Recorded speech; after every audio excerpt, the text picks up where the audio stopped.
স্বাগত দীপ্ত সংবাদে, সাথে আছি আমি নজহাত রাহনুমা। জ্বালানি তেলের জন্য সারা দেশের ফিলিং স্টেশনে গ্রাহকের চাপ বেড়েই চলছে। রাজধানী, জেলা, উপজেলা সর্বত্র প্রায় একই অবস্থা। যানবাহনের সারিতে অলিতে গলিতে ছড়িয়ে গেছে। অনেকে ভোর থেকে তেলের জন্য অপেক্ষা করতে থাকেন। সরকার অবশ্য বলছে দেশে জ্বালানি তেলের কোনো ঘাটতি নেই। কিছু লোক কৃত্রিম সংকট সৃষ্টি করছে। জ্বালানি তেলের মজুত ও চোরা চালানের বিরুদ্ধে কঠোর অবস্থান নেয়ার নির্দেশ দিয়েছেন প্রধানমন্ত্রী তারেক রহমান। মধ্যপ্রাচ্যে যুদ্ধ শুরুর পর থেকে জ্বালানি তেলের বৈশ্বিক সরবরাহে বিঘ্ন ঘটছে। জ্বালানি তেলের খবর নিয়ে রাজধানীর বিজয় সরণি থেকে যুক্ত হচ্ছেন সহকর্মী নূর আলম। নূর, রাজধানীর পাম্পগুলোতে আজ তেলের সরবরাহ কেমন দেখছেন এবং সেখানে গ্রাহকের চাপ কি অবস্থা আমাদের জানাবেন। হ্যাঁ নুজাত, আপনি যেমনটা বলছিলেন, আসলে জ্বালানি তেলের যে সংকট, সেই সংকট থেকে কিন্তু তীব্র থেকে তীব্র হচ্ছে এবং যার চিত্র যদি একটু দেখাতে চাচ্ছি, যে আপনি দেখতেই পাচ্ছেন যে যেই পরিবহনগুলোর, অর্থাৎ যেই পরিবহনগুলো তেলের মাধ্যমে আসলে চলে, সেইগুলোর যে দীর্ঘ লাইন, সেই লাইন কিন্তু আমরা যে রাজধানীর সকাল থেকে বেশ কয়েকটি তেলের পাম্পে গিয়েছিল, আসলে তাদের অবস্থা সেটা হচ্ছে অনেকগুলো তেলের মজুদ বা তেলের যে সরবরাহ, সেটা তারা বলছে যে তাদের যে চাহিদা, সেই চাহিদার তুলনায় কিন্তু তারা পাচ্ছে না। সেক্ষেত্রে তারা রেশনিং যে পদ্ধতি, সেটা কিন্তু অনুসরণ করছেন এবং অনেকগুলো পাম্প আমরা দেখেছি যে এখন বন্ধ রয়েছে। হাতে গোনা কয়েকটি পাম্প রাজধানীতে তেল দিচ্ছে এবং সেই বিষয়ে তারা বলছে যে দুপুর 2টার পর থেকে তাদের যে তেল যে সরবরাহ, সেটা তারা চালু করবে এবং অনেকগুলো পাম্প, যেমন এর মধ্যে ট্রাস্ট ফিলিং স্টেশন, সেখান থেকে তারা এখানে দিচ্ছে। তবে এখানে কিন্তু রেশনিং পদ্ধতি দিচ্ছে না, যে যার যতটুকু লাগে সেই পরিমাণই দিচ্ছে।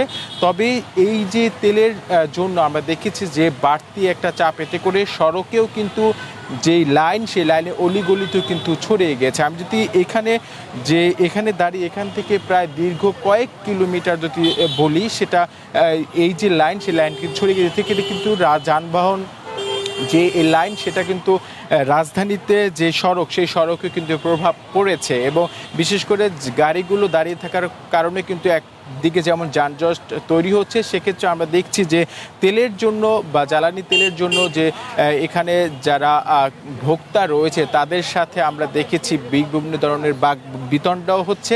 মূলত আসলে তেল সরবরাহকে কেন্দ্র করে আসলে কয়েকটি যা তেলের পাম্প রয়েছে, তারা বলছে যে তাদের যে চাহিদা অনুযায়ী, অর্থাৎ ভোক্তার চাহিদার অনুযায়ী, আগে যে তাদের তেলের যেই চাহিদা ছিল, সেই মতো কিন্তু আসলে তারা ডিপোগুলোতে পাচ্ছে না। তার অন্যতম কারণ আপনি জানেন যে সরকার কিন্তু বলছে যে তেলের মজুত রয়েছে, তবে আপনি জানেন যে কালোবাজারি এবং বিশেষ করে বেশ কয়েকদিন ধরে কিন্তু যেই আলোচিত যে খবর, যে আসলে তেলের যেই মজুদ, সেটা কিন্তু বিভিন্ন জায়গায় কিন্তু তারা পাচ্ছেন এবং সেটা এই যে কালোবাজারি বা যে কারসাজি করে তেল সরিয়ে রেখেছে, এতে কিন্তু এক ধরনের কৃত্রিম যে সংকট, সেই সংকট কিন্তু তৈরি হচ্ছে এবং সেই প্রভাবগুলোই কিন্তু আসলে পড়ছে এই যা সাধারণ পর্যায়ে। এবং বিশেষ কয়েকটি কারণেই কিন্তু আমরা দেখছি যে কয়েকটি কারণ যদি হাতে গোনা বলতে থাকি, সেটা হচ্ছে যে যার যতটুকু লাগবে তার চেয়ে কিন্তু আমরা দেখেছি যে বেশি মজুতের যে প্রবণতা, তারপরে সরবরাহ সংকট, বিশেষ করে কয়েকটি কারণকে কেন্দ্র করেই আসলে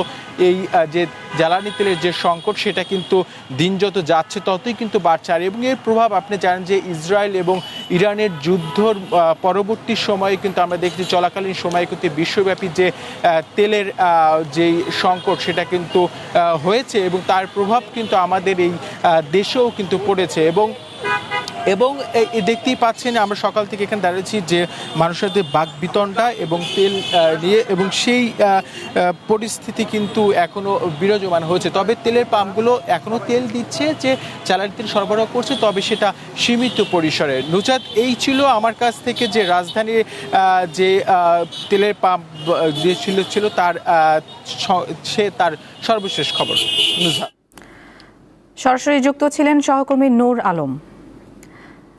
দর্শক, জ্বালানি তেলের আরও খবর নিয়ে এবারে দিনাজপুর থেকে যোগ দিচ্ছেন সহকর্মী সুলতান মাহমুদ। চলে যাচ্ছি তার কাছে। সুলতান, জ্বালানি তেলের সরবরাহ স্বাভাবিক রাখতে সরকারের পক্ষ থেকে নানা ধরনের উদ্যোগ নেওয়া হচ্ছে, যেমনটা আমরা জানতে পেরেছি। তো দিনাজপুরে এর প্রভাব কেমন দেখছেন?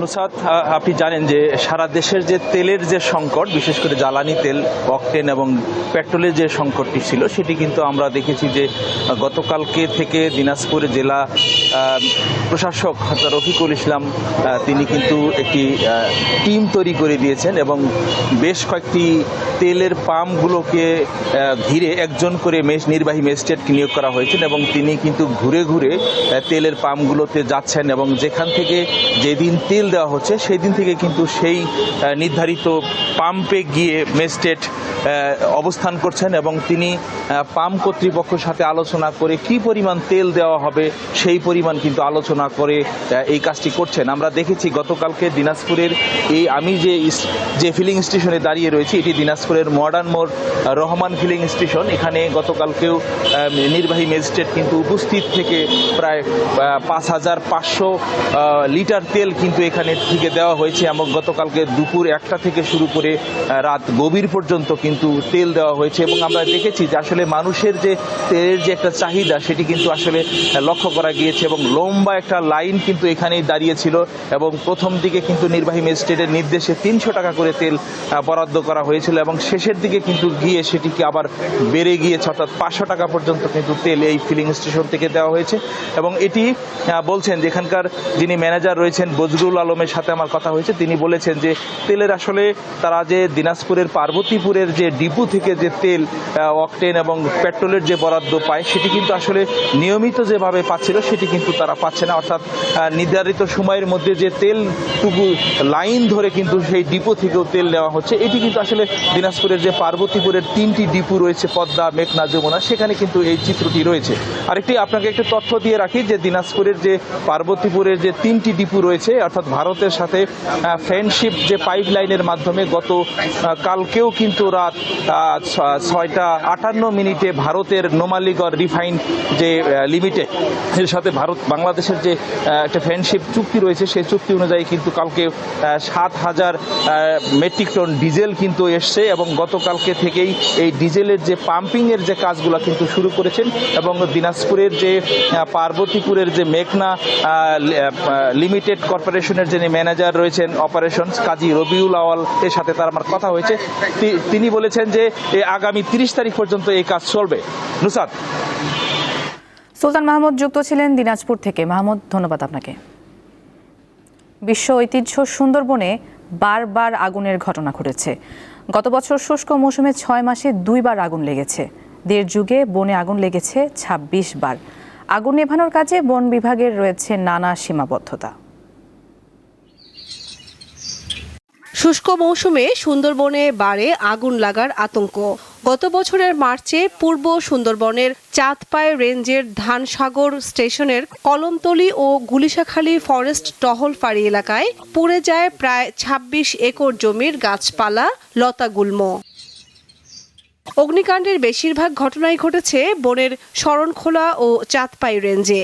অভিযোগ রয়েছে বেশিরভাগ আগুন লেগেছে জেলে মোয়ালদের অসাবধানতার কারণে। সুন্দরবন আমরাই ব্যবহার করি, আমরাই সবকিছু মাছ ধরি, কাঁকড়া ধরি, তারপরে ওই চরজাল দিই, আমরাই ব্যবহার করি। তাহলে আমাদেরকে সতর্কভাবে সুন্দরবনে থাকতে হবে। এছাড়া মাছ ধরার সুবিধার্থে বেশ কয়েকবার আগুন লাগিয়েছে স্থানীয় একটি চক্র।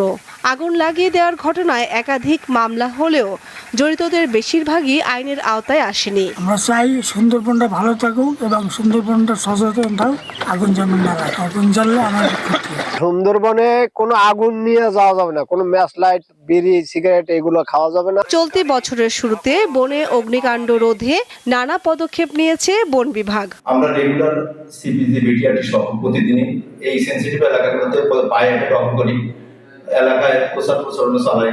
যেমন আমাদের কিছু লিফলেট আছে, মসজিদের ইমামদের দিয়ে মসজিদে ধর্মীয়ভাবে আমরা এটাকে যাতে মানুষ এ ব্যাপারে সচেতন হয় সেভাবে আমরা সচেতন করি, বাজারঘাটে মাইকিং করি। এই কাজগুলো আমরা প্রতিনিয়ত করে যাচ্ছি। যারা ওই সব জায়গাতে মাছ ধরে সেসব জায়গাতে আমরা লোকজনকে আইডেন্টিফাই করেছি এবং আমরা একটা মোটামুটি একটা তালিকা করেছি। এই বছরই প্রথমত যেটা করেছি যে আমাদের বিগত বছরের 2টা ফায়ার ফাইটিং মেশিন ছিল, এই 2টা ফায়ার ফাইটিং মেশিনকে বুথে স্থাপন করে ইতিমধ্যে কিন্তু আমরা কার্যক্রম শুরু করে দিয়েছি, মহড়া দেওয়া হচ্ছে। আগুন লাগার কারণে আজ বিশ্ব ঐতিহ্য সুন্দরবন হুমকির মুখে। এই বিষয়ে কর্তৃপক্ষকে সক্রিয় হওয়ার আহ্বান জানিয়েছেন সংশ্লিষ্টরা। সিগারেট, মশাল ও অন্যান্য দাহ পদার্থ নিয়ে বনে প্রবেশ ও ব্যবহার সম্পূর্ণ নিষেধ। কামরুন নাহার, দীপ্ত, বার্তা কক্ষ। এবারে মধ্যপ্রাচ্য যুদ্ধের খবর। মধ্যপ্রাচ্য যুদ্ধে যোগ দিল ইরান সমর্থিত ইয়েমেনের হুতি বিদ্রোহীরা।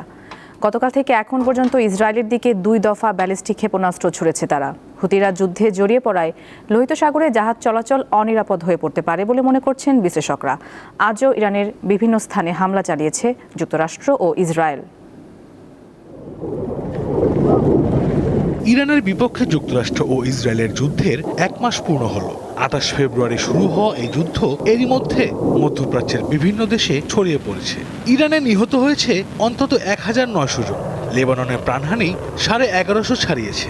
ইরাকে 96 এবং সৌদি আরব ও সংযুক্ত আরব আমিরাত সহ উপসাগরীয় দেশগুলোতে কমপক্ষে আরও 30 জনের প্রাণ গেছে। শনিবার ইরানের বিভিন্ন জায়গায় হামলা চালায় যুক্তরাষ্ট্র ও ইসরায়েল। এতে দেশটির কেরমানশাহ প্রদেশে অন্তত 20 জন নিহত হয়েছে। ভোরে রাজধানী তেহরানে অবস্থিত বিভিন্ন সরকারি স্থাপনা এবং একটি বিশ্ববিদ্যালয়েও হামলা চালানো হয়। এর আগে শুক্রবার ইরানের কয়েকটি পরমাণু স্থাপনায় হামলা চালায় ইসরায়েলি বাহিনী। হামলার পর কড়া জবাবের হুঁশিয়ারি দিয়েছে তেহরান। কুয়েত আন্তর্জাতিক বিমানবন্দরে ড্রোন হামলার ঘটনা ঘটেছে। এর জন্য ইরানকে দায়ী করছে কুয়েত। আর সৌদি আরবের প্রিন্স সুলতান বিমান ঘাঁটিতে ইরানের ক্ষেপণাস্ত্র হামলায় যুক্তরাষ্ট্রের 12 সেনা আহত হয়েছেন। এদিকে ইসরায়েলের দিকে ব্যালিস্টিক ক্ষেপণাস্ত্র ছুড়ে আনুষ্ঠানিকভাবে যুদ্ধে যোগ দিয়েছে ইয়েমেনের হুতি বিদ্রোহীরা। অবশ্য এই ক্ষেপণাস্ত্র প্রতিহত করার কথা জানিয়েছে ইসরায়েল। বিশ্লেষকরা বলছেন, হুতিরা যদি লোহিত সাগরের জাহাজ চলাচলের পথ বন্ধ করে দেয় তাহলে বিশ্ব বাণিজ্যে ব্যাপক নেতিবাচক প্রভাব ফেলবে। এছাড়া হুতিদের ধারাবাহিক হামলা ইসরায়েলের আকাশ প্রতিরক্ষা ব্যবস্থার উপর অতিরিক্ত চাপ সৃষ্টি করবে বলে মনে করছেন অনেকে। যুদ্ধের একটি সম্ভাব্য কূটনৈতিক সমাধান খুঁজতে শুক্রবার রাশিয়ার পররাষ্ট্রমন্ত্রী ও ইরানের পররাষ্ট্রমন্ত্রী গুরুত্বপূর্ণ ফোনালাপ করেছেন। এছাড়া পাকিস্তানের প্রধানমন্ত্রী শাহবাজ শরীফের সঙ্গে ঘণ্টাব্যাপী ফোনে কথা বলেছেন ইরানের প্রেসিডেন্ট মাসুদ পেজিশকিয়ান। আশরাফ শুভ, দীপ্ত, বার্তা কক্ষ।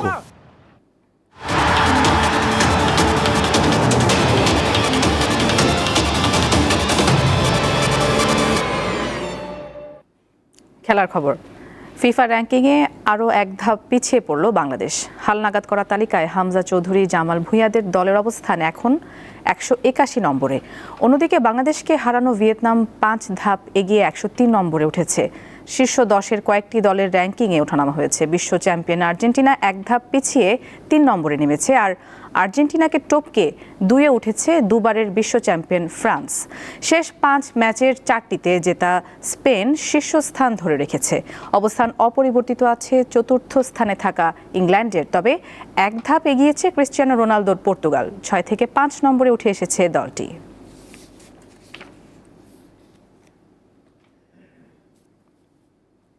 সাফ অনূর্ধ্ব 20 চ্যাম্পিয়নশিপে ভারতের সাথে 1-1 গোলে ড্র করে গ্রুপ রানার আপ হয়েছে বাংলাদেশ। মালদ্বীপের মালে জাতীয় স্টেডিয়ামের 17 মিনিটে পিছিয়ে পড়ে বাংলাদেশ। দারুণ এক হেডে গোল করে ভারতকে এগিয়ে দেন বিশাল যাদব। প্রথমার্ধের অতিরিক্ত 8 মিনিট সময়ের শেষ দিকে গোলের দেখা পায় বাংলাদেশ। রোনান সুলিভানের কর্নার শটে গোল করেন ডিফেন্ডার আব্দুল রিয়াদ ফাহিম। দ্বিতীয়ার্ধে আর কোনো গোল না হলে পয়েন্ট ভাগাভাগি করে মাঠ ছাড়ে দুদল। রানার আপ হওয়ায় সেমিফাইনালে বাংলাদেশের প্রতিপক্ষ শক্তিশালী নেপাল।